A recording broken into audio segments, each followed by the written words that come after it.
우리 양천 허문은 여러분들 다 아시겠지만 시조 할아버지부터 10세 문경고 할아버지까지는 외아들로 내려와요.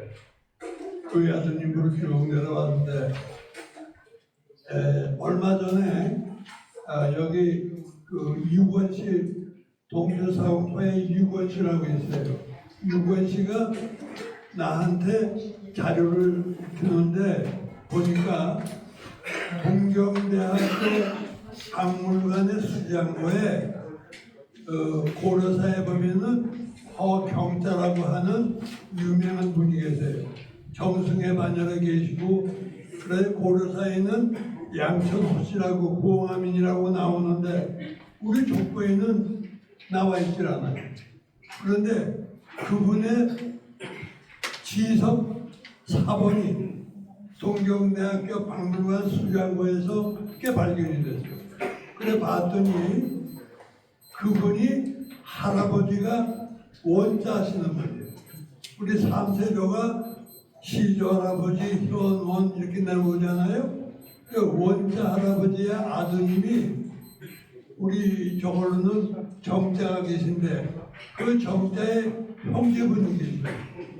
그 아우의 아드님이 경자로 나와.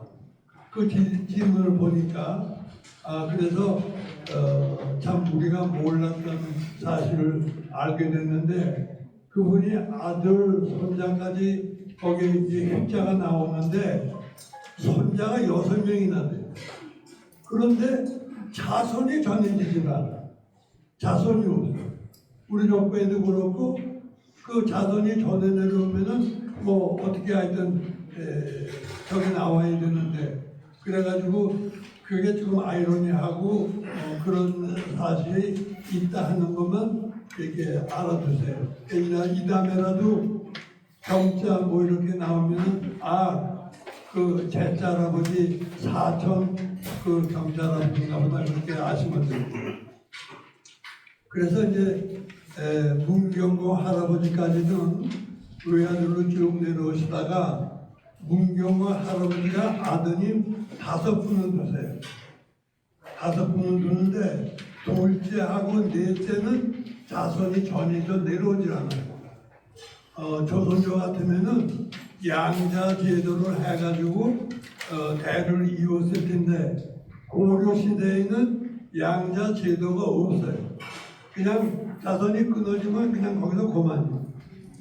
그래서 그 둘째 할아버지, 넷째 할아버지 다 유명하신 분들인데 자손이 전해져 내려오질 않고 그 다음에 큰아드님 동주사공 할아버지, 그 다음에 세 번째 판도자랑공 할아버지, 5번째 막내로 대자공 할아버지 요 세 분만이 자손이 전해져 내려옵니다.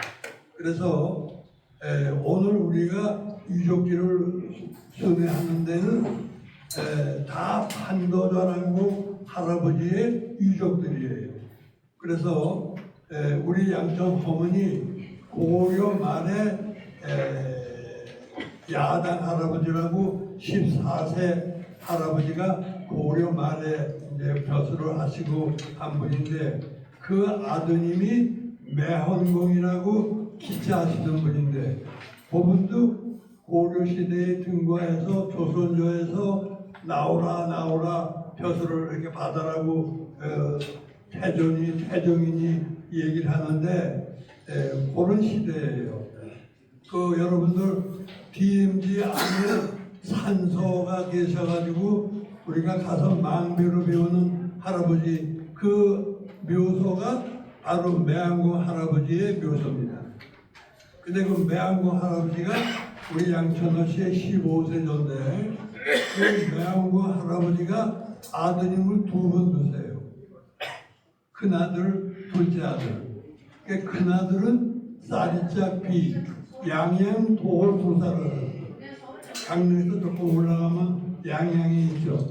그 양양 도월 부사를 하시고 둘째 아드님은 축자, 추돌이 축자인데 그 자산 군사를 하셨어요. 그 매안공 할아버지의 아드님이고 2분입니다. 그래서 우리가 아까 들었던 충주 거기는 큰 아드님 손이고 여기 강릉은 작은 아드님 손이에요. 이제 나중에 이제 얘기가 나오겠지만 그래서 큰 아드님이 아드님 4분을 줍니다. 그 다음에 둘째 아드님이 아드님 3분을 주고 그래서 큰 아드님의 아드님이 큰 아들은 재령 군수를 하신 손자, 그 다음에 둘째가 합천공을 하신 군수를 지내신 훈자, 셋째가 동의보감 허준 할아버지의 그 상계의 풀치자, 그 다음에 넷째가 형자, 조형자 하시는 전두공이신데 오늘 우리가 충주로 다녀온 그곳은 맨 맞은 막내 아들 형자의 자손들이에요. 대강 아시겠죠? 네. 그래서 그 형자고 지금 내가 다 얘기하는 분은 묘소가 전부 장단에 계세요. 장단에. 합천공 할아버지만이 의정부에 산수를 쓰셨어. 그래가지고 그 다 장단에 계신데 그 다음에 18세에 그 전무공 하시는 막내 아드님의 아들도 이 세조 때 그 선천 부사를 지내시고 감사하시는 분인데 그분 아드님이 충주의 입행조예요. 초짜하시는 분이. 그런데 그 시기가 충주에 사화가 일어나가지고 그냥 벼슬길을 안 나가시고 그냥 이렇게 은거를 해가지고 살림에서 숨어서 그냥 평생을 학문을 하시고 그러신 분이에요. 그 아드님이 첫째 아드님이 변자하시는 분이고 둘째가 오늘 아까 그 별묘에서 우리가 잔올리고 했던 한천공이 그 둘째 아드님입니다. 그런데 큰 아드님 변자하시는 분은 충주 사화에 걸려가지고 20년 동안을 광양에 유배 생활을 해요. 기령을 가서 20년 동안. 그러니까 그 변자하시는 큰 아드님의 집안은 이렇게 어떻게 될 수가 없어요. 아들 하나 겨우 이어가지고 그냥 명명만 이어진다. 그 다음에 둘째 아드님이 그 한천공 하는 그 잠자신데 그 잠자는 왜 화를 입지 않았느냐? 형은 화를 입었는데 그 나이차가 19살 차가 나요. 그러니까 큰아드님 변자는 충주 사화에 걸려가지고 화를 입었지만 그 동생인 한천공 잠자는 19살이나 밑이기 때문에 어렸은 것 같아요. 그래서 화를 미연하고 제대로 이렇게 벼슬길에 나가시게 된다. 그래가지고 그 우리가 이제 알아야 될 거는 함자하시는 분의 사위가 이광정이라고 연안이시 문중에 그 이광정이라는 분을 사위를 삼는데 그분이 대단한 분이에요. 그래서 연안 부원분이 이렇게 내리시고 또 군호도 내리고 연안 이시에서는 중시조를 받드는 그런 분이에요. 그분의 또 사위가 민광훈이라고 여러분 숙경 때에 그 이렇게 민중이라고 인원왕후가 있죠. 인원왕후의 할아버지가 민광훈이에요. 인원왕후의 아버지는 민유중이고 그래서 요전에 한 2주 전에 우리가 문정공파에 그 어흥공 사무실을 개소한다고 그래가지고 갔을 적에 그 어음거 할아버지의 형님인 조사공의 묘비명을 민진원이가 차댄다만 썼단 말이에요. 그 민진원이가 민광훈이의 손자예요. 그러니까 연안이시 우리 한총공 할아버지의 사위의 손자란 말이에요. 그런 이게 인맥이 이게 나오고, 그 다음에 이제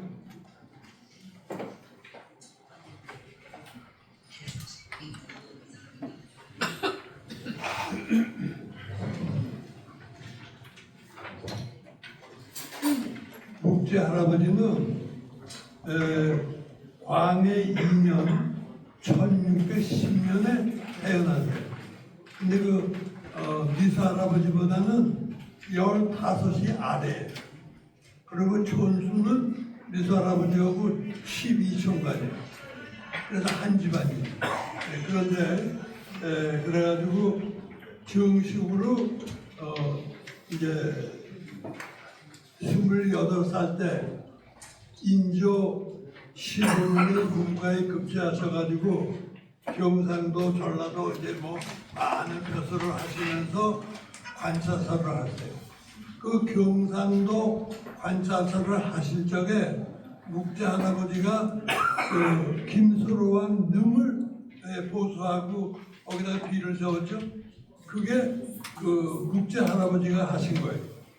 그래가지고 비문은 미수 할아버지가 학문이 높으시니까 미수 할아버지가 비문을 쓰시고, 그 비는 그 목재 할아버지하고 목재 할아버지의 사촌 질자 하시는 분하고 두 분이서 재정을 부담해가지고 은중을 다 보수하고 그런 이제 저게 있는 겁니다.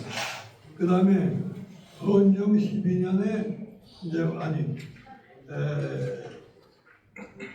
55살에 목재 할아버지가 55살에 우의정이 됐어요. 그 다음에 59세에 좌의정으로 올라오고, 물론 이제 그 아래 형조판선이 예조판선이 다 겪고 나서 이제 그러고 62세 영의정이 되는데, 영의정을 이렇게 명해가지고 받았는데 송시열이가 논척을 대척을 한단 말이에요. 그래가지고 상수를 해가지고 그 허모는 이렇게 안 됩니다. 이래가지고 헌정 12년에 다시 그냥 바로 이렇게 관직을 내놓고 판충추 부사라는 실적에 없는 한직으로 이제 돌아섰다가, 그 다음에 가빈 예성이 일어나가지고, 그 가빈 예성이라는 거는 지금 여기서는 나중에 시간이 있으면 제가 간단히 말씀을 드리고, 예론에 의해서 미수 할아버지의 예론에 의해서 그 정권이 뒤바뀌어요. 서인 정권이 무너지고 남인 정권이 들었습니다. 그래서 다시 영의정으로 복귀를 하세요. 복귀를 하셔가지고 그 다음에 이제 숙종대로 넘어갔는데, 숙종이 15살에 임금이 되는 거예요. 임금이 돼가지고 그 다음에 목재 할아버지는 70세에 회장을 이렇게 하사받고, 71세에 무슨 일이 났냐면은 아까 한총공 할아버지 얘기했죠. 그 한총공 할아버지는 목재 할아버지의 할아버지, 그 할아버지의 시호가 내려요. 근데 그 시호는 이렇게 학덕이 높고 교술도 높고 이렇게 그 유명한 분에게 사후에 내려지는 거예요. 미수 할아버지는 문정공, 그 다음에 또 문정공 칠자 하시는 할아버지는 문정공, 또 충정공, 이게 다 시호예요. 그 시호가 내리는 것은 집안의 큰 영광인 거예요. 그래가지고 그 한초공 할아버지의 그 시효를 내리는 큰 잔치가 벌어져요. 묵지 할아버지 댁에서. 그러니까 그쪽에 묵지 할아버지가 기록에 보면은 서울의 사직동 이렇게 그쪽에 사셨던 거. 그 이제 좀 언덕을. 그러니까 뭐 현임 영의정이고 그 다음에 또 뭐 원임 영의정이고 그러니까 권세가 대단하다. 그러니까 뭐 각 판서들 무슨 높은 벼슬아치들 다 그 집에 모여가지고 잔치를 하는데 아마 비가 왔단 말이에요. 비가 오니까 그 묵지 할아버지의 서자 견이가 하인을 시켜가지고 궁중에 가서 너 그 유학을 가져와라. 유학이 되는 게 직분으로 말하면 천막이야, 천막. 그런데 동물의 가죽으로 기름을 입혀가지고 비를 이렇게 스며들지 않게 하는 유학인데 그 유학은 나라에서도 굉장히 소중히 여기는 유학이란 말이에요. 그런데 숙종대왕이 이렇게 보니까 비가 오거든. 그러니까 그 근시를 불러가지고 오늘 허정승 댁에 그 잔치가 있는데 이게 비가 와서 안 됐구나. 그 나라의 유학을 보내줘라. 이렇게 명을 하시는 거예요. 그러니까 근시가 아까 그 하인들이 와서 가져갔습니다. 글쎄요. 숙종대왕 당신의 허락도 없이 마음대로 그 유학을 가져가서 거기서 숙종대왕이 물론 그것만이 아니고 그 전에 이제 이렇게 남인 정권이 6, 7년 이렇게 이제 지나다 보니까 그 뭐라고 할까 권력에 취해가지고 뭐 안하무인격으로 이 묵지 할아버지의 전행이 심한 거야. 그래서 그때 서인 측에 김석주, 김운명 그게 숙종대왕의 외가댁인데 외가 일가들인데 그 김가명이는 그 위숙이고 그 조카가 김석주인데 그 사전에 이제 견이가 못된 짓을 많이 하고 그 왜 또 이렇게 임금의 그 귀에 안 들어가요. 그래서 임금도 이렇게 마땅치 않아 하고 뭐 그런 참인데 유학을 만들어 가져갔더라고요. 그래서 그 자리에서 그냥 다 밀집을 시켜요. 훈련대장도 남인이었던 거 바꿔버리고 병조판서도 그냥 파면시켜버리고 서인의 병조판서를 임명을 하고 난리가 나서 그 묵지 할아버지는 바로 그냥 성 밖에 나가서 대죄를 해요. 잘못했습니다. 그런데 그걸로 끝나는 게 아니라 서자 견이가 삼복이라고 있어. 삼복은 효정대왕의 동생의 인평대군이라고 있는데 인평대군의 그 아들 삼형제가 똑같이 견이하고 그냥 똘똘 뭉쳐가지고 못된 짓을 많이 합니다. 그러니까 그 인평대군의 아들이 복평군, 복창군, 복성군 그래서 삼복이라고 하는데 궁중을 뭐 무단히 출입을 하는 거예요. 효정대왕도 형의 아들들이고 하니까 가까이 이렇게 그냥 이쁘게 봐주고 또 현정도 또 뭐 아저씨 부르니까 이쁘게 봐주고 그랬는데 그 숙종대왕이 초기에 15살의 임금이 되는데 몸이 약해. 그러니까 견이하고 그 삼복이 아이고 이 지금 숙종대왕이 만일에 일이 벌어지면은 그 다음에 네가 왕을 해라 뭐하라 이런 식으로 해가지고 그 역사의 기록에는 영모라고 나오는데 그런 거를 이렇게 꾸민단 말이에요. 그러니까 그것을 기화로 해가지고 견이를 이렇게 조사를 하는 거예요. 삼복을 불러다가. 그러니까 실제로 영모를 꾸민 그게 뭐 총칼을 들고가 아니라 만일을 생각해서 똘마니들을 모아가지고 훈련을 시키고 그런 게 다 드러난단 말이에요.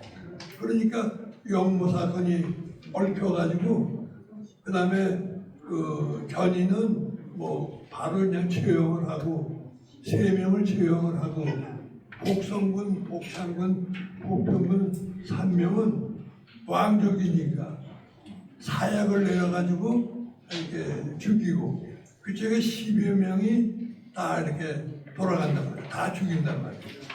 그리고 묵지 할아버지는 고향으로 파면을 당해가지고 충주로 내려오셔서 그 충주로 내려오셔서 그 다음 해에 사약을 받으셨어요. 그렇게 돌아가신다. 그것뿐만이 아니라 그것을 기화로 해가지고 남인 정권이 다 몰락을 하죠. 몰락을 해가지고 서인 정권이 들어선다. 그러니까 그쪽에 그걸 병신년이라고 그래서 병신대출처 혹은 병술황국 이렇게 얘기하는데 그쪽에 목숨을 잃은 사람들이 120~30명입니다. 남인들의 대신들 뭐 다 그냥 뭐 귀양 가고 귀양 갔다 것도 붙들어다가 뭐 이렇게 때려 장사를 때려 죽이고 이래가지고 한 120여 명이 죽음을 당한다. 그게 경신대 출적이에요. 그래가지고 미소 할아버지는 그 당시에 묵자 할아버지가 영의정이고 미소 할아버지는 우의정인데 12년간에 같이 남인정권에서 미소 할아버지가 보니까 묵자가 너무 전횡을 저지른다.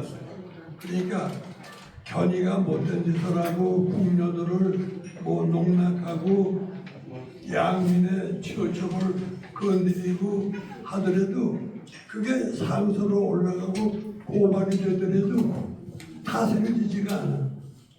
그 문호사가 그 조사해가지고 나쁜 짓을 했으면 벌을 주고 뭐 형식적이라도 뭐 감옥이라든지 이런데 가두고 해야 될 텐데 거꾸로 고발하는 사람이 벌을 받아. 그게 말이 안 되는 거죠. 그래서 묵자 할아버지의 전행이 뭐 극심하게 되는 거예요. 그래서 나중에는 남구만이라고 소론의 영수가 있어요.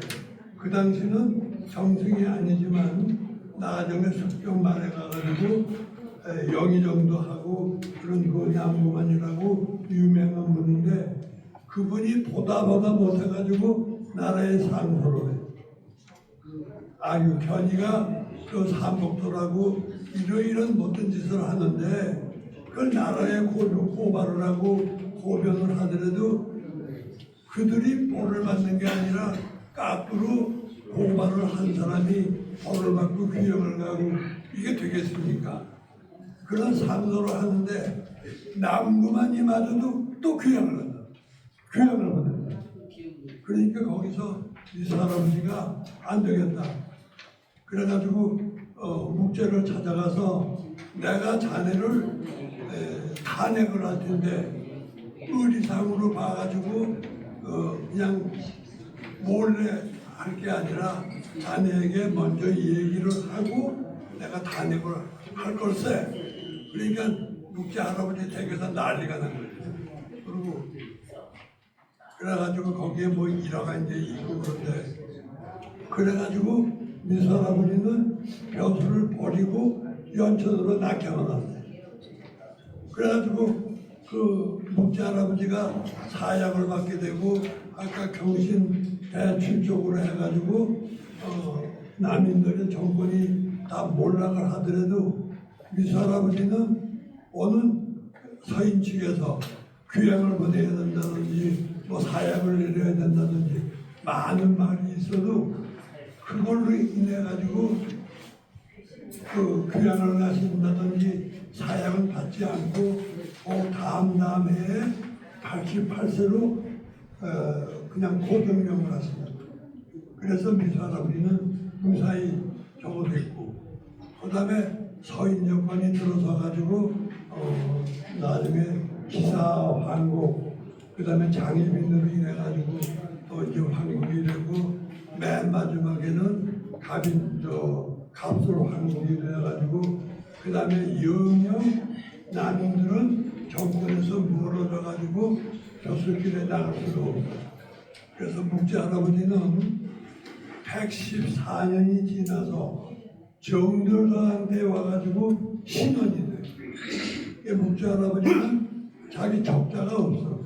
서자로 견이가 있었지만 견이는 능진sol담을 해가지고 돌아가시고, 그 다음에 5대를 다 양자로 해가지고 이어서 군대로 오는 게 묵지댁이에요. 그래서 난민정권이 묵지 할아버지가 우리 양천 허문으로서는 단 한 분 영정을 하신 분이 묵지 할아버지고, 전승을 하신 분은 5분이 있어요. 5분이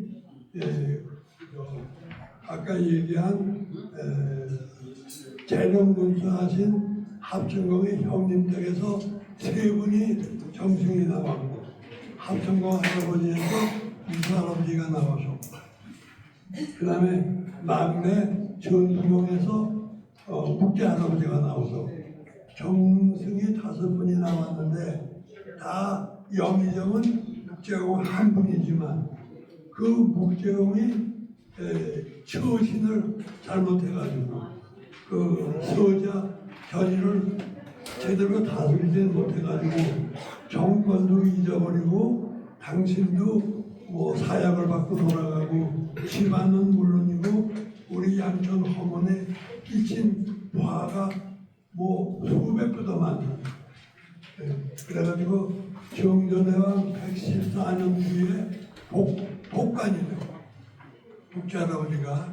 그래서 아까도 얘기했지만 별명도 이제 짓게 되고 산소도 제대로 가꾸게 되고 이제 이렇게 하게 되는 거죠. 묵지 할아버지 댁은 여기서 끝내고, 그다음에 이제 이곳 강릉에 대해서 이제 말씀을 드리겠습니다.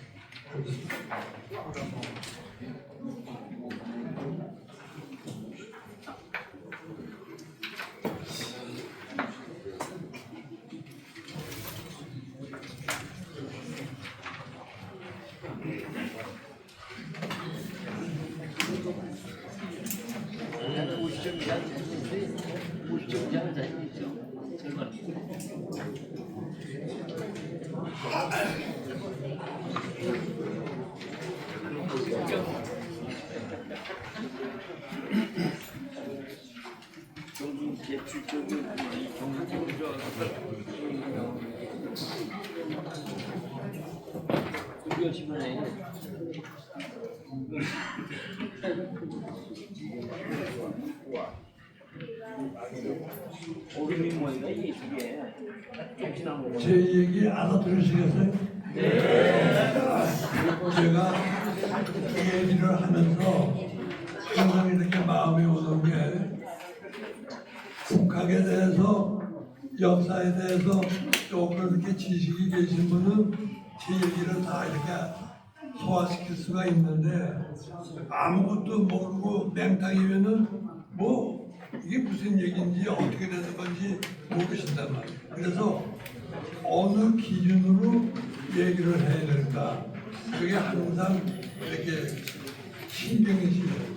그래서 옛날에 묵지 할아버지에 대한 일화가 있어요. 일화가 옛날에 유명하신 분들은 일화들이 많아. 그래서 미수 할아버지 같은 경우는 해방이 돼가지고 대한민국이 순남에 각 지역마다 미수 할아버지에 대한 전설 일화가 너무 많단 말이에요. 그래서 그 당시에 정신문화원, 오늘날의 국학진흥원의 전신이에요. 거기서 전국을 다니면서 미소 할아버지에 대한 전설과 일화를 수집을 했어. 그래가지고 그게 책으로 이만큼 나와가지고 미소 할아버지는 뭐 수십 개 일화가 있는데 국제 할아버지는 2개가 있어요. 국제공 할아버지는 그 중에 하나가 국제 할아버지가 청룡사에 가서 공부를 하셨나 봐요. 절에 가서. 그런데 국제 할아버지 혼자가 아니고 그 충주에 사는 양반댁 자제들이 한 5-3명이 같이 공부를 하는 거예요. 그러니까 매일 청룡사에 가서 글 읽고 공부하고 또 저녁 때 되면 집에 갔다가 또 이렇게 오고 그랬었나 봐요. 그런데 다른 친구들이 볼 적에 국제 할아버지 집이 조금 멀었었나 봐요. 그런데 방랑 보면은 제일 1등으로 와 있거든, 청룡사에. 그래서 친구들이 물어요. 아, 자네는 집도 먼데 어떻게 이렇게 방랑 일찍이 와 있느냐? 그러니까 국제 할아버지가 아니 나도 몰라. 그렇게 고개 마루터기 이렇게 올라오면은 거기 가마가 하나 놓여 있어. 그래 그 가마를 타면은 가마가 뭐 쏜살같이 청룡사까지 와가지고 나를 내려놔. 그런단 말이에요. 그게 귀신이야, 귀신. 귀신 가마야. 그러니까 그 친구가 그래? 그럼 나도 한번 해볼까? 너도 한번 해봐라. 그래가지고 친구한테 그 고개 식좀 돼가지고 고개 한번 마루에 올라가 보면 가마가 있을 테니까 한번 해봐라. 그래 그 친구가 그 산 꼭대기 마루턱에 왔더니 정말 가마가 놓여 있어요. 그래 이제 북자가 얘기한 모양으로 가마를 탔단 말이야. 그랬더니 그 귀신들 얘기가 아니 이건 허정승 같지가 않아. 몸이 가벼운데 이거 허정승이 아닌가 봐. 이런단 말이에요. 그래가지고 내려가지고 아 당신은 허정승이 아닌데 이거 왜 탔냐고. 그러니까 그 사람이 그러면 나는 뭐가 되겠어? 같이 이제 공부를 하는 저기에서 그랬더니 그 귀신들 얘기가 당신은 차돌방이나 하겠어. 그런단 말이에요. 근데 실제로 그 사람은 차돌방밖에 못했어. 그래서 국제 할아버지는 공부할 때부터 타고난 그러한 그 정승이 될 운명을 타고난 거. 그 귀신의 그런 얘기가 있고, 그 다음에 또 뭐 천년묵은 이무기를 죽이는 얘기인데 그걸 그만두고 이제 이거 강릉 문중에 대해서 이제 얘기하면서 아까 매한공 할아버지가 아드님을 2번 뒀다고 그랬죠.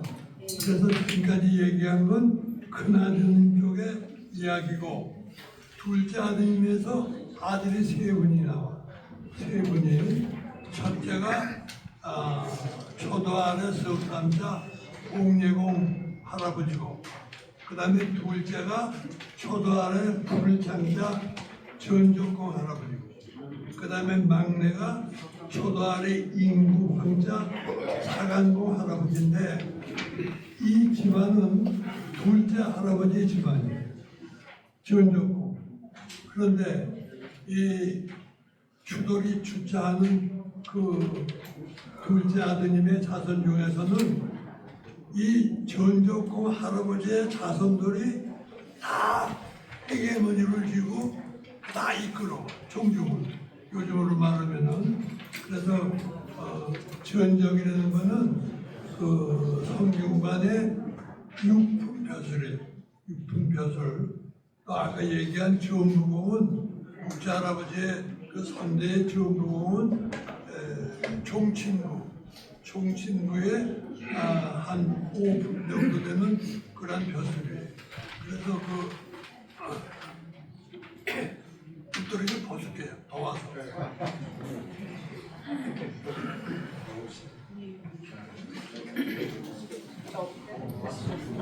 열정으로 얘기하니까 잠시만요.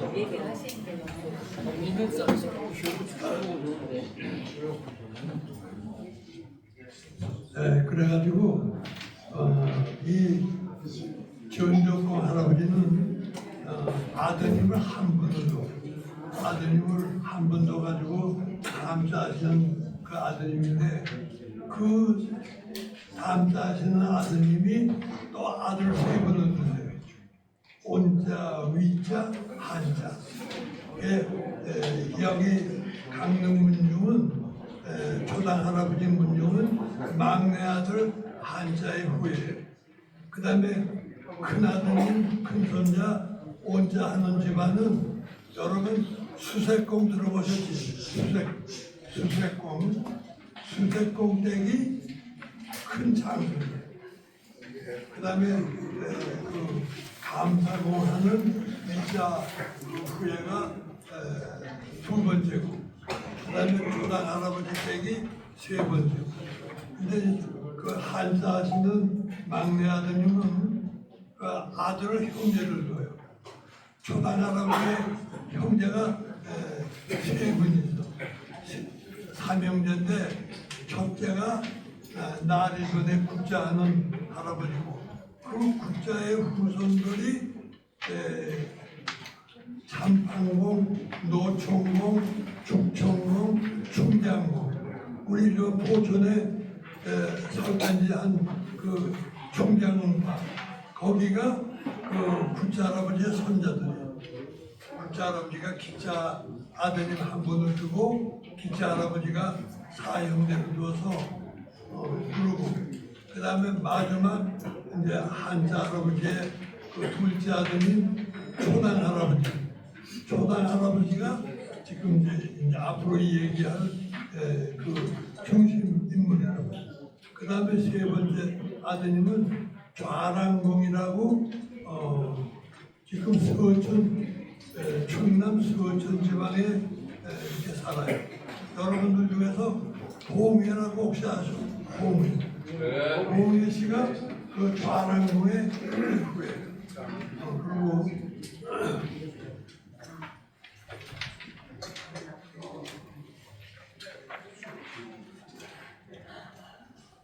그 다음에 이제 조금 옆으로 나가가지고 아까 기차 할아버지가 참판공, 그 다음에 노총공, 죽총공, 충장공 네 아들을 주셔서 뒀다고 그랬죠. 그 시기가 노총공 그 시기가 병인조가 등록해가지고 병자 혼란이 일어나고 그런 때, 그래서 노총공의 사위에 홍익환이라고 여러분 다 들어보셨죠? 귀에 있죠?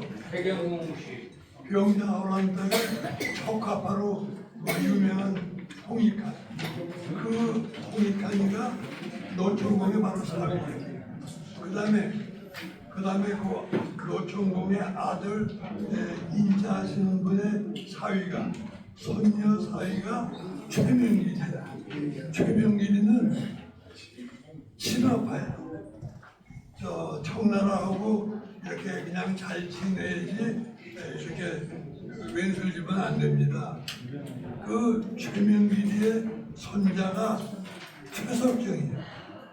그 소론의 영수고 말하자면 그 영의정을 지냈고 아주 그 소론의 우두머리라고. 그 최석정이가 노총공의 손녀 사위야. 그 다음에 이쪽으로 내려오면은 초당 할아버지는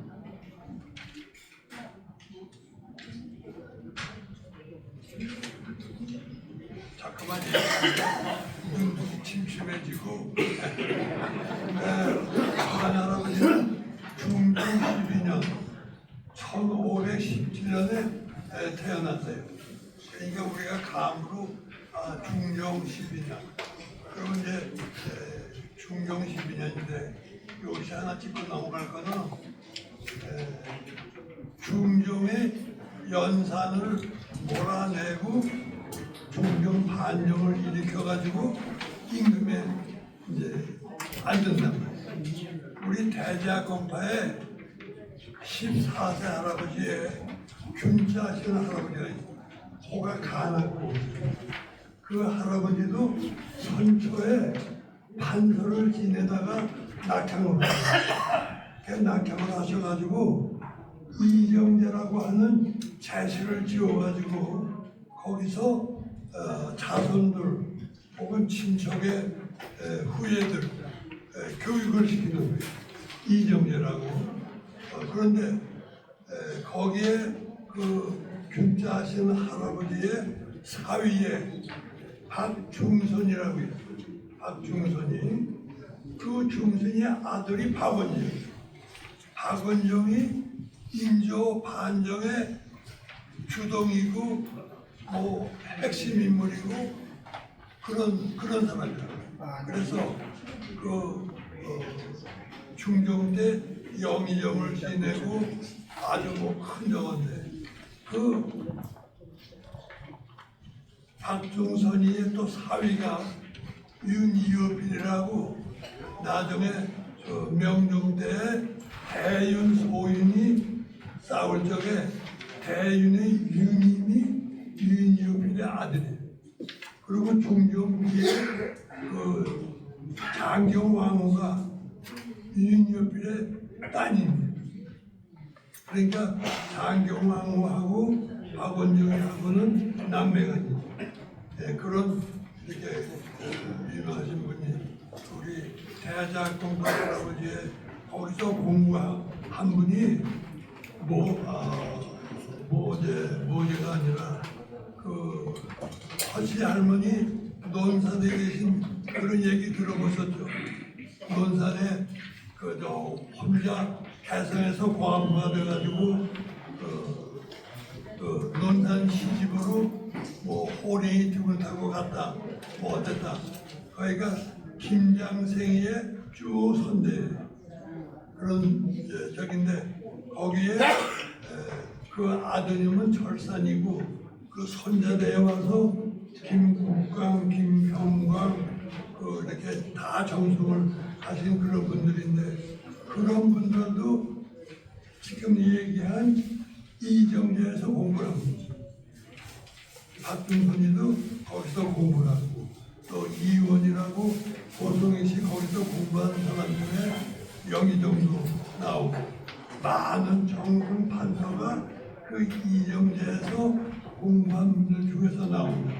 한 명에는 한 명의 아버지가 거기서 공부를 해요. 그러니까 한 명에도 우리 양천호 씨하고 이렇게 사위의 사위로 이렇게 되는데 그런 이제 중종 반정이 그렇게 해서 일어났는데 그때가 조단 할아버지가 중종 12년에 태어나셨으니까 그 다음에 명종 초에 명종은 중종의 아들 인종은 왕이 돼가지고 8개월 만에 죽고 그래가지고 그 다음에 왕위를 잇는 게 명종인데 문종왕후 여러분 들어보셨을 거예요. 문종왕후가 명종의 어머니예요. 어머니. 그래가지고 문종왕후가 명종은 12살 때의 왕위에 올라요. 어머니가 술령 청정을 해요. 그래가지고 불사사화가 일어나고 대행을 다 제거하고 그럴 때도 또 120, 30명이 다 죽음을 당해요. 그런 시기인데 그래가지고 우리 초당 할아버지는 서경도 화담 서경대 선생의 제자예요. 화담 서경대 선생은 우리나라 도가의 비저예요. 그래서 초당 할아버지, 박순, 그 다음에 한백경 많은 제자들이 나오는데 그 초당 할아버지도 그런 연유로 해서 개성의 화곡 서원에 제양을 모십니다. 초당 할아버지하고 박순하고 몇몇이서 그 화곡 서원에 제양을 받게 되는데 그래가지고 이 초당 할아버지는 벼슬이 문제가 아니라 유학의 큰 선생님으로 유림에서 떠받들었어요.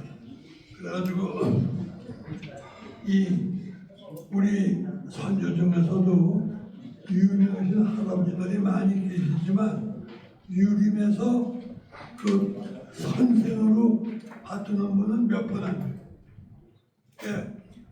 초당 할아버지도 비석에 보면은 초당 허선생, 지묘 이 선생이더라고요. 그 다음에 예를 들면은 충정공 할아버지는 뭐 다양공공 뭐 청록대고 뭐 해가지고 허공 뭐 침자면 침지묘 휘자가 들어가 선생이라는 글을 쓰지를 못하겠어요. 그래서 우리 양천 허문에서 유림에 의해서 선생으로 떠받드는 분이 몇 분 안 돼요. 거기에 초당 할아버지가 계시고 그 다음에 미수 할아버지가 계시고 관설 할아버지가 계시고 그 다음에 성자 할아버지 그 몇몇 분이 유림에 의해서 그 비석에 허선생지 묘 이렇게 쓰지 다른 분들은 휘자를 느껴요. 문정공 휘 침지묘 또 무슨 충정공 휘모의 묘 이런 식이 된다. 그래서 그 초당 할아버지는 유림에서 떠받들어지고 그 시기가 동인 서인이 갈라질 때예요. 동인 서인이 그래가지고 초당 할아버지하고 초당 할아버지의 사위가 세 분이 있어. 그 다음에 박순원이, 그 다음에 우성전이, 김성립이는 우리 난설원 할머니의 남편이에요.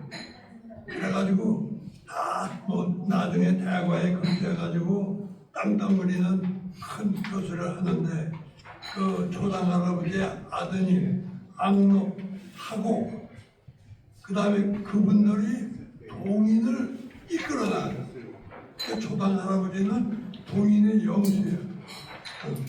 그 다음에 악록 할아버지도 그렇고 하곡 할아버지도 그렇고 그 다음에 사위 셋이 다 동인을 이끌어 나가는 맹장들이에요.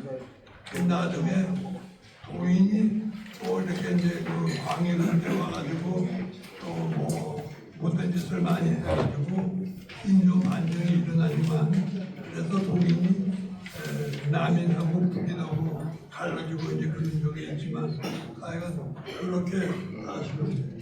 그 다음에 초당 할아버지는 그 소재 노수신이라고 있어요.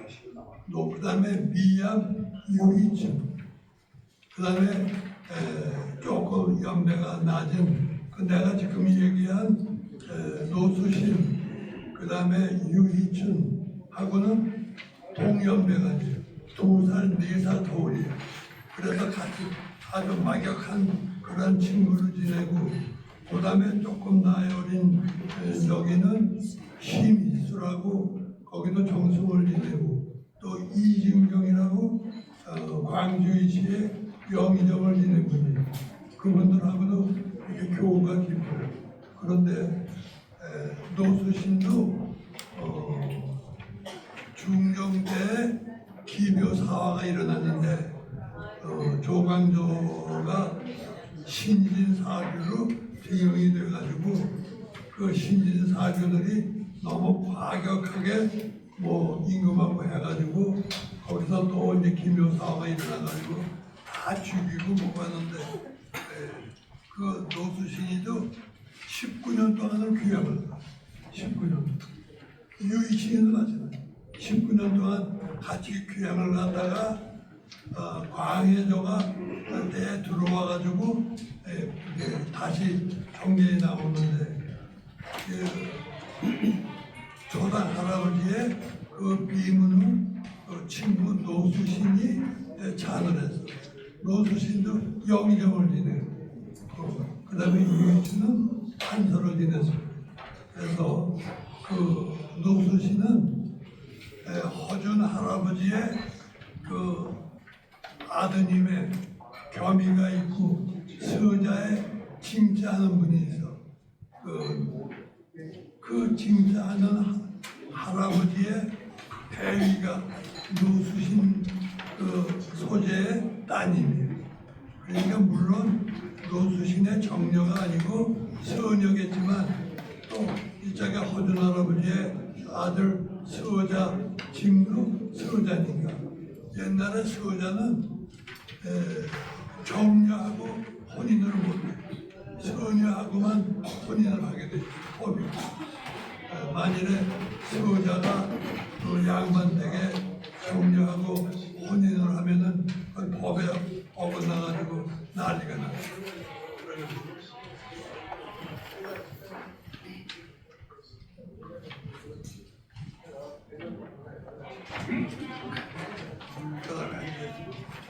그다음에 간단히 몇 시야 지금? 몇 시죠? 5시 50분이요. 그래서 다 내가 50분 10분 전이야 5시 5시 5시 그래가지고 그 조당 할아버지는 아까 얘기한 안루, 하곡, 교산 아드님을 세 분 두고 막내로 따님을 교산이 막내지만 난스러운 따님을 둔단 말이에요. 그런데 다 조당 할아버지도 그렇고 악록 할아버지도 그렇고 하곡도 그렇고 교산도 그렇고 다 문장이 뛰어요. 문장. 그래서 역사에는 내가 여기 온 거에는 능송문이라고 그렇게 했는데 그 하곡 할아버지로 송문이 되는 거는 글을 짓는 거를 얘기해요. 그러니까 하곡 할아버지가 글을 잘 치우셨단 말이에요. 그래가지고 그 오문장가로 아주 그냥 세상을 풍미하고 타성들이 다 부러워하는 그러한 집안이 된단 말이에요. 그래서 유성룡 대감이 그 시기에 말하자면 동인을 리드하는 또 이제 뭐 영의정도 지냈고 풍산유시에 그런데 그 집안에서 내려오는 이야기가 있어요. 그 안동에 가면은 양진당, 충조당, 하경당이라고 큰 자화집이 셋이 그 하경당의 주인이 나하고 친구였었어요. 윤택하라. 제1은행에 전무도 지내고 했는데 나한테 그래.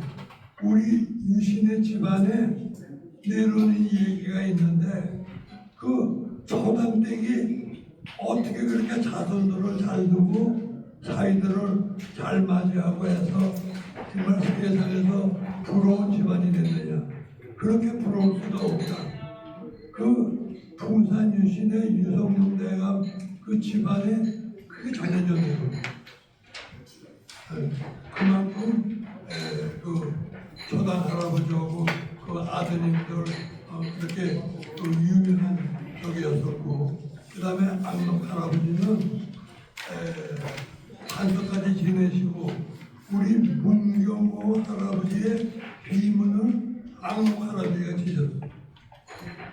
그리고 문경호 할아버지 산소를 찾고 할 때가 보시기했던 것 같아요. 그래서 그렇게 아시면 되고 또 하나는 이 악록 할아버지는 선조 때 임진왜란이 일어나기 전에 일본에 사신을 보내요. 정사가 황윤길이고 그 다음에 부사가 홍김성일이고 이 악록 할아버지는 서장관으로 거기 따라가는 거예요. 그래가지고 갔다 와서 선조가 물어 그 외놈들이 쳐들어올 것 같으냐 아닐 것 같으냐. 그럴 적에 정사 황용길은 아이고 쳐들어올 것 같습니다. 그 풍신수길이 상이 아주 그냥 원숭이 갖고 저 결박해가지고 이렇게 난을 일으킬 것 같습니다. 이렇게 보고를. 그런데 부사인 학봉 김성일이는 아유 쳐들어올 것 같지 않습니다. 이렇게 보고를 하고 남인들은 이 쳐들어오지 않을 것 같습니다 하는 게 당론이에요. 그런데 이 악록 할아버지는 그 당론을 떠나서 제가 보기에는 쳐들어올 것 같습니다. 이렇게 그냥 사실대로 보여봤습니다. 그래서 그런 걸로 이렇게 유명하신 할아버지고요. 그 다음에 또 한 가지 악록 할아버지는 사남 사녀를 두시는데 악록 할아버지의 사위에 홍영이라고 있어요. 홍영이 두 번째 사위인데 그 홍영이 누구냐? 그 홍영의 아버지가 만전당 홍가신이라고 또 남해 홍씨의 아주 대단한 분이에요. 교술도 정직으로 시호도 받고 홍성이 옛 이름이 홍준대 거기서 반란이 일어났을 적에 그것을 평정한 분이 만전당 홍가신이에요. 그리고 홍영의 아들이 홍우원이에요. 홍우원이라고 남인 사선생이 계세요.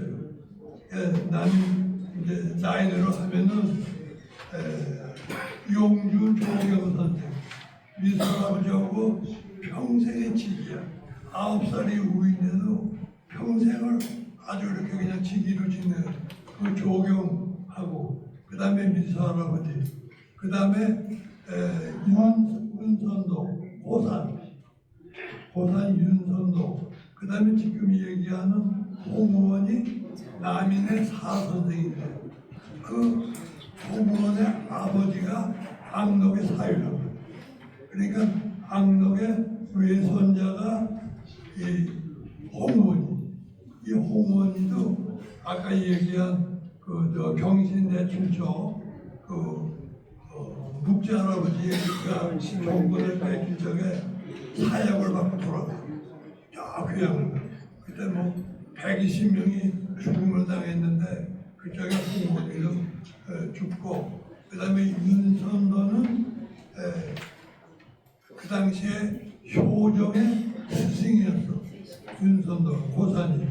그래서 효정의 스승이었기 때문에 과는 입지 않고 그냥 유배로 했다가 해남에서 돌아가시고 그 다음에 내가 얘기한 미수 할아버지는 발을 미어나서 조경은 이미 돌아가고 그런 이제 그 사위의 그런 분입니다. 그 다음에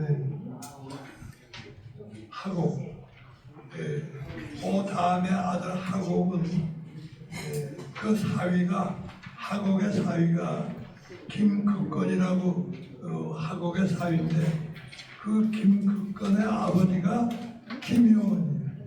동인하고 서인이 갈라질 적에 동인의 말하자면 영수였었지. 김효원이가 그 김극건의 아버지 그러니까 하곡하고는 사돈이죠. 사돈. 그 다음에 그 아들이 김세염이라고 벼슬을 해가지고 악록 할아버지의 묘 비문을 김세염이가 했어. 김세염이. 그 다음에 김세염이는 판서도 하고 벼슬길에 나와가지고 많이 활약을 하고 또 여러분들 유형원이라고 아실 분이 있는지 몰라. 국사에 보면은 신학의 비유예요. 신학은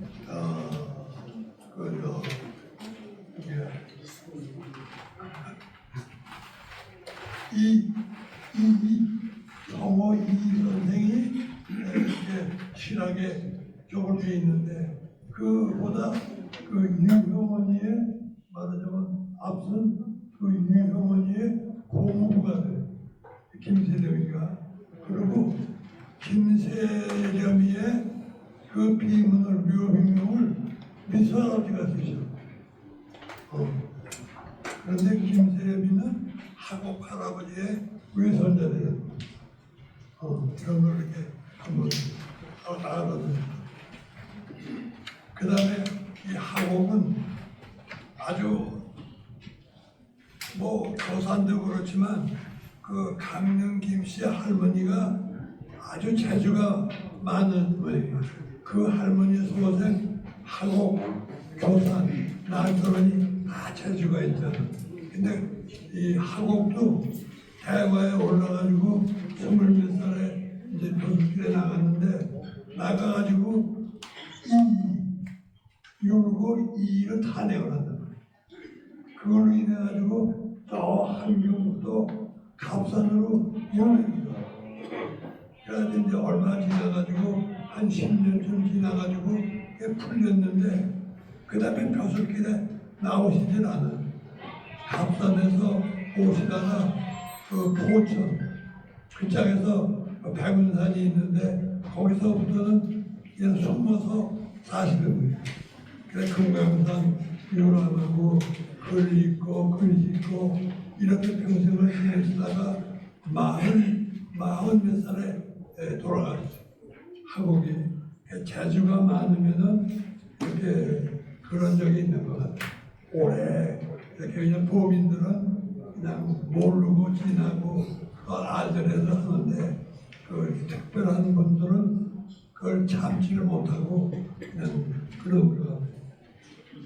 그 다음에 이제 교산 할아버지는 여러분 다 아시다시피 그 대과에 급제해가지고 나가가지고 교산 할아버지하고 누이 난결혼 할머니하고 교산 할아버지가 안록하고 형제지간인데 20살 차가 나. 20살. 그러니까 형들은 다 교수길에 하기 때문에 한양에 갔고 그 다음에 교산 할아버지하고 난설원 할머니는 외가댁에서 뭐 이렇게 살한 것 같아요. 그러니까 엄하게 가정교육을 받지 않고 또 한 가지는 교산 할아버지하고 난설원 할머니를 가리킨 선생이 서자 이달이라고 그 이달이 아주 재주가 많은 거예요. 그러니까 부지무식간에 서자의 서로 그 서자 학대받는 거 그런 거를 교산 할아버지 난설원 할머니가 그냥 이렇게 머리에 스며듭니다. 그래서 교산 할아버지는 벼슬길에 나가서도 항상 서자들하고 이렇게 관련이 지어져. 그 친구들의 이렇게 많은 분들이 서자들. 그래가지고 지탄도 많이 받고 또 문제도 많이 일어나고 그러다가 교산 할아버지가 아주 문제가 생기는 거는 지탄을 많이 받으니까 그 당시에 국인의 영도자가 이점이에요. 정인하고 이점인데 이점이가 정성으로 있을 적에 그 망녀로 들어가 교산 할아버지가. 그러니까 세상에서 역사의 기록을 아부를 해가지고 이점이의 당뇨가 돼요. 그러니까 벼슬이 그냥 막 올라가는 거야. 그러니까 판서도 지나고 이게 커지니까 나중에 이점이가 볼 적에 아이고 그 교산이 내 부하였었고 똘만이었었는데 어느새 자기하고 동등한 위치에 서게 된단 말이에요.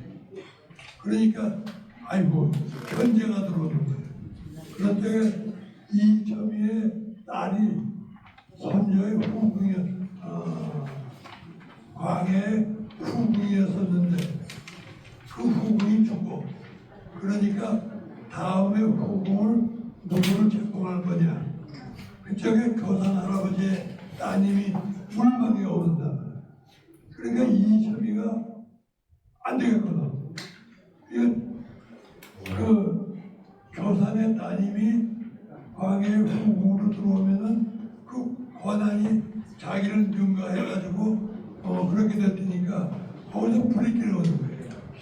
그래가지고 이제 뭐 사건이 일어나고 뭐가 어떻게 교산을 영으로 몰아가지고 그 죄안도 확정되기 전에 죄안이라는 거는 이제 뭐 다 조사를 해가지고 교산이 이렇게 영으로 꾸몄다 이런 게 정리가 되기 전에 이첨이가 나서가지고 그냥 왕한테 얘기해가지고 빨리 그냥 죽여야 됩니다.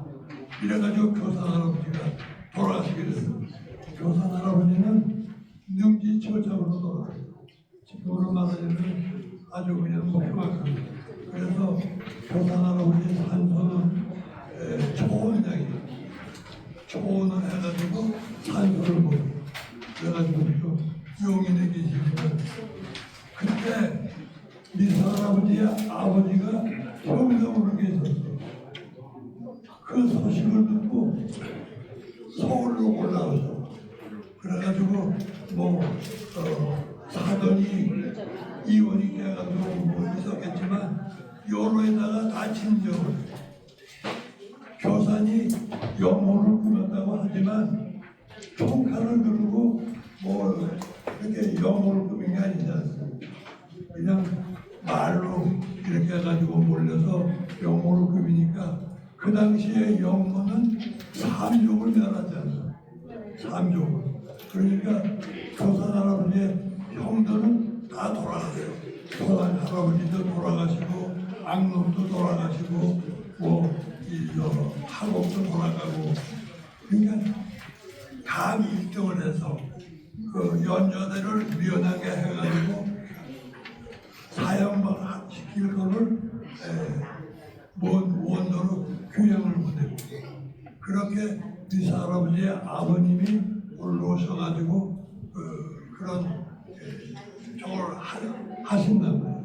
그래서 그 기록에 보면은 초단 할아버지의 후예들이 그러니까 이제 말하자면 조카들이지 악덕의 아드님들 뭐 동강공의 아드님들 뭐 이런 그 조카들 그 화를 입지 않고 유배로 끝나게 그런 쪽으로 했단 말이에요. 그런 정도로 알아보시고 그 당시에 우리 양천 허문에 허문 중에서도 명문택이 있어. 으뜸나는 명문택이 초단할아버지인데 그래서 그 역사에 보면은 어느 역사책에는 양천어 씨를 대표하는 가문의 초당택, 미선택 이 둘이 올라가요. 그만큼 이 초단할아버지의 그 가문이 명문이라는 거예요. 그 지금 아까 내가 뭐 사회관계 그다음에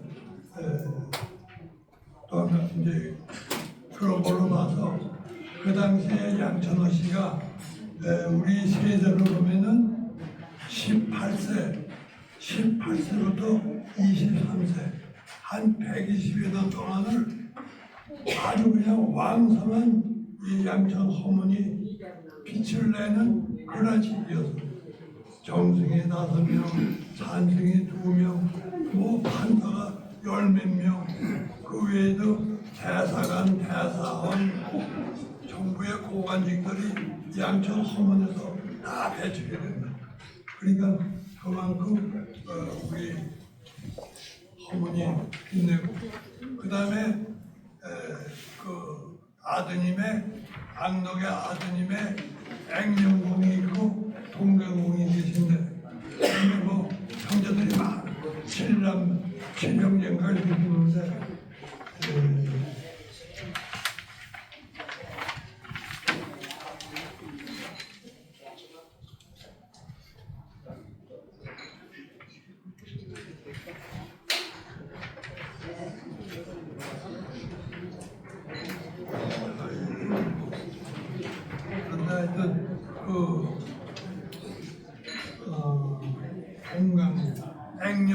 액령공은 악덕 할아버지의 큰아들입니다. 그 묘비명은 미사 할아버지가 쓰셨어요. 그 그다음에 그 둘째 아들이 동강공이 이 강릉군정의 할아버지입니다. 동강공의 후예. 그래가지고 동강공의 묘비명은 이민구라고 하는 분이 잔을 했는데, 이민구는 누구냐면은 지봉 이수광의 아드님입니다. 지봉 이수광의 아드님입니다. 우리 아까 순천에서 여러분들 올라오셨죠? 순천에 가면은 순천의 입향조가 형제하시는 분인데, 연산군이 하도 난정을 해가지고 연산군 말에 순천으로 낙경을 하셨습니다. 거기에 그 형제 할아버지가 세수제라고 제시로 지어가지고 자손들을 가리키고 그런데 그 세수제에 이수광의 기분이 있어요. 그 이수광은 태종의 5째 아들의 후예인데 그 이수광의 아들이 이민구라요. 그분이 동강공 할아버지의 묘비명을 지었다고. 이렇게 그 당시에 뭐 충주, 그 다음에 강릉 뭐 이렇게 얘기하는 것처럼 사돈, 사위, 외손자 뭐 전부 다 이렇게 명문에 내놓으라 하는 집안에 자제들하고 엉켜가지고 우리 양천 어머니 얼마나 하성들이 부러워하는 그러한 성씨였는지 그게 120~130년 동안은 유지가 돼요. 그리고 내가 지금 얘기한 거는 계보상으로 여기 하고, 그 다음에 여기 세광시가 강릉의 승지공파는 내 생각에 할아버지들 묘역이 다 원주, 그 다음에 횡성, 서울 이렇게 조성이 됐는데 왜 승지공 할아버지만 강릉에 계신가? 배위 할머니가 강릉진씨예요. 그래서 그 당시에 저가택 이렇게 연관이 되어가지고 강릉에 들어 계신 게 아닌가 이런 생각을 합니다. 그리고 잠깐 저는 쉬니까 이 마이크를 세광씨한테 찾았는데, 세광씨는 우리 표현한 걸릴 때부터 정말 이 강릉에서의 조단 할아버지 문주, 그 다음에 교산 할아버지 난서런 할머니, 이 가문을 세상에 헌장하는데 이 세광시 같은 공신이요. 그래서 더욱더 정말 이렇게 가까이 지내고 정말 공로자고 또 양천 허문에 공로자예요. 세광시한테 마이크를 넘겨가지고 교산 할아버지 난서런 할머니